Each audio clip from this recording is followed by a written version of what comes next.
Mga kababayan, to my colleagues here in the Senate, I have already been crucified, vilified in the past. And I am, again, an easy target. Kahit sino pwedeng sabihin nilang pangalan. Pag sinabi mo ba, si Senator Hontiveros, humihingi ng 30%, maniniwala ba tao? Hindi. Pag ako, si Senator Estrada humingi ng 30%, maniniwala ba tao? Yes. Dahil I have my past.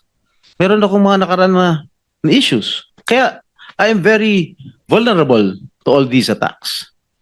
And I deny vehemently na merong hinihingi akong porsyento sa mga proyekto.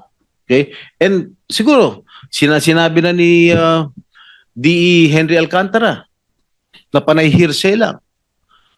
Nakita mo ba na binigyan ako ni Henry Alcantara ng pera? Did you see? Did you ever see Alcantara handing money over me to me? I don't think so. Pero ba may nakita ka ba? Sagutin mo lang, yes or no, may nakita ka ba? Wala po. Okay. That's all, Mr. Chair. True Lies.